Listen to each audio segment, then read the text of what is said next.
Ya Allah, berikanlah salawat kepada Nabi Muhammad, berikanlah salam yang sempurna untuk Nabi Muhammad. Kemudian apa? Nabi Muhammad ini disifati Nabi Muhammad lah yang bisa menghilangkan semua kesusahan-kesusahan. Nabi Muhammad lah yang bisa menghilangkan semua kesulitan-kesulitan hidup. Nabi Muhammad lah yang bisa memenuhi semua kebutuhan hidup kita sebagai manusia. Nabi Muhammad lah yang bisa menjadikan kita mendapatkan semua harapan-harapan yang kita pernah mohonkan. Termasuk Nabi Muhammad lah yang memberikan husnul khotimah bagi seseorang. Nabi Muhammad lah yustasqa al-ghamam. Nabi Muhammad yang bisa menurunkan hujan. Ya. Maka Bapak Ibu, kira-kira lafaz ini benar atau tidak? Disinilah letak kekeliruannya. Kalau Anda mengatakan bahwa sholawat nariyah itu syirik, berarti Anda menuduh banyak ulama yang terjerumus dalam kesyirikan. Bahkan Syekh Mufti Mesir yang bernama Syekh Ali Jum'ah, itu beliau pernah menukil bahwa beliau mendapatkan sanad sholawat nariyah ini dari guru beliau yang bernama Syekh Abdullah Al-Ghummar sampai pengarang sholawat nariyah, yaitu Syekh Ahmad At-Tazi Al-Maghrib atau Maruku. Jadi intinya sholawat nariyah itu sholawat yang dikarang oleh ulama Maghrib, ulama Maruku yang sangat masyhur ketauhidannya. Bagaimana mungkin seorang ulama masyhur ketauhidannya bisa terjerumus dalam kesyirikan? Kan lucu.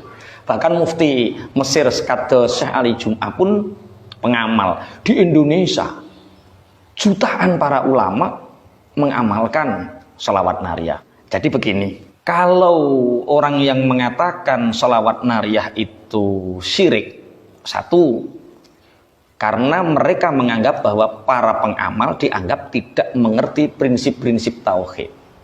Yo jenenge ulama yo mesti ngerti leh kan kedudukan antara al-khaliq wal makhluk, kedudukan antara sang pencipta dengan makhluk. Allah sang pemberi manfaat dan madarat, Rasulullah adalah orang yang mulia yang kita takzimkan.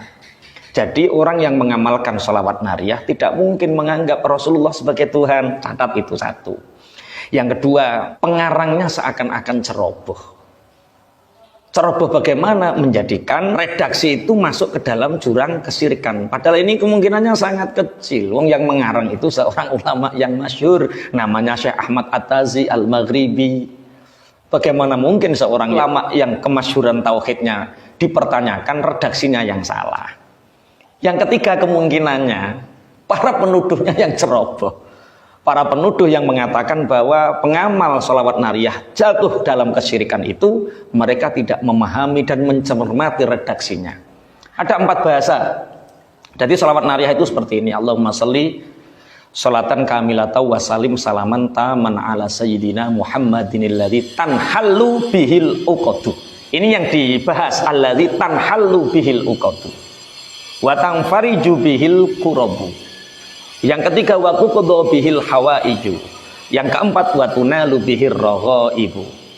Nah, seakan-akan tanhallu bihil uqadu, Rasulullah Muhammad yang melepaskan ikatan-ikatan atau santet-santet itu. Wa tanfariju bihil kurabu, Rasulullah yang melepaskan sesuatu yang asalnya sulit menjadi mudah. Wa tuqdu bihil hawaiju, Rasulullah yang mengabulkan hajat-hajat. Wa tunalu bihir raghaibu, dan Rasulullah yang menjadikan impian-impian, keinginan-keinginan kita itu terpenuhi. Seakan-akan kedudukan Rasulullah menjadi Tuhan. Ini kamu harus belajar sorop lagi kan kalau memahaminya seperti itu. Belajar sorop dari Padangan itu ada, Amsalatu Tasrifiyah dari Jombang itu ada, kitab-kitab yang dasar lah. Coba kita pahami satu persatu bahasanya ya biar tidak salah paham. Yang pertama, tanhallu bihil uqadu. Tanhallu itu fi'il mudhari' Kang, fi'il mudhari' sing anut wazan ing fa'ala yang fa'ilu. Inhalla yanhallu. Lah, wazan in fa'ala itu punya faedah limutawa'atil fi'li, punya faedah dampak dari sebuah pekerjaan yang sudah terjadi. Contoh, Kasartu az-zujaja fangkasarot. Kasartu az-zujaja, aku memecahkan kaca, fangkasarot, maka pecahlah kaca itu. Pelaku kasartu itu fa'ilnya itu tuh saya. Ingkasarot itu dampak. Kalau ada lafatan halu bihil uqadu, tak contohkan, halallahul uqada. Allah melepaskan ikatan-ikatan. Santet-santet Allah yang melepaskan, fan halat, maka terlepaslah ikatan itu.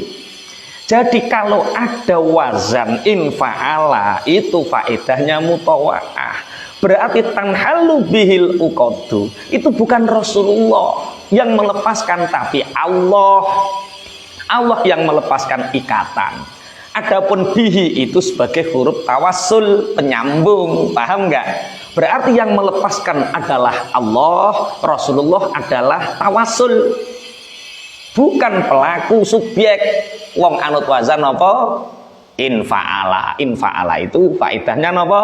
Faedahnya limutawa'atil fi'li. Jadi asalnya halallahul uqada fanhalat, akhirnya terus diredaksikan tanhallu bihil uqadu. Syekh Ahmad At-Tazi itu orang alim dari Maroko, alim tauhid, alim lughat. Nggak mungkin meredaksikan Rasulullah yang nggak mungkin. Makanya wazannya pakai apa? In fa'ala. Kemudian watang fariju bihil kurobu. Tang fariju itu anut wazan sama, in fa'ala, yang fa'ilu. Faedahnya apa? Limutawa'atil fi'li. Kalau limutawa'atil fi'li itu berarti yang melepaskan kesulitan itu bukan Rasulullah, tapi Allah sebagai khalik, Rasulullah sebagai makhluk yang dimuliakan, yang disebut dengan wasilah. Asale ing farajallahu al-quraba, dadi fang farajat. Paham kan? Jadi limutawa'atil fi'li. Lah terus wa tuqda bihil hawaiju. Makane nganggo majhul Kang, tuqda itu fi'il mudhari sing mabni majhul. Mabni majhul itu fa'ilnya dirahasiakan, disamarkan. Kenapa fa'ilnya disamarkan? Karena sudah sangat maklum bahwa yang bisa mengabulkan hajat-hajat itu adalah Allah. Fi'il-fi'il yang dimabnikan majhul itu karena sangat maklum siapa subjeknya.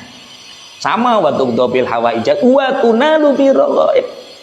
Pakai majhul lagi. Kalau fi'ilnya majhul, mudhoreknya majhul, itu berarti fa'ilnya sudah maklum, sudah sangat diketahui. Jadi tolong teman-teman yang mengatakan bahwa pengamal sholawat nariyah itu syirik, jangan ceroboh. Belajar sorok dulu, faedahnya apa, redaksinya bagaimana, dicermati. Jangan mudah mensyirikkan lah kalau tidak ngerti. Kalau Anda mensyirikkan sholawat nariyah, berapa juta ulama yang terpadal ulama-ulama saya pengamal sholawat nariyah dan saya paham betul isinya bahwa kedudukan Rasulullah itu makhluk, Allah itu sang khalik. Jadi faedah dari ing fa'ala itu limutawa'atil fi'li, dampak dari sebuah pekerjaan yang sudah terjadi. Allah yang melepaskan ikatan sihir, Rasulullah sebagai wasilah yang kita muliakan. Allah yang mengabulkan segala doa, yang menghentikan sebuah kesulitan, Rasulullah sebagai wasilah. Jadi gini, teman-teman yang mensyirikkan sholawat nariyah harus memahami bahwa bahasa Indonesia dan bahasa Arab itu memiliki logika khas yang berbeda. Masing-masing punya logika khasnya. Makanya menerjemahkan bahasa Arab ke dalam bahasa Indonesia tanpa memahami bentuk bakunya akan melahirkan pemahaman yang salah. Makanya kenapa tak jelaskan tentang sorofnya, agar kita tahu bentuk baku bahasa itu, sehingga kita menerjemahkannya menjadi benar. Kalau Anda menerjemahkan bahasa Arab ke dalam bahasa Indonesia tanpa menggunakan kata baku yang benar, tanpa menggunakan meneliti struktur bakunya, maka Anda akan terjerumus kepada pemahaman yang salah. Hati-hati.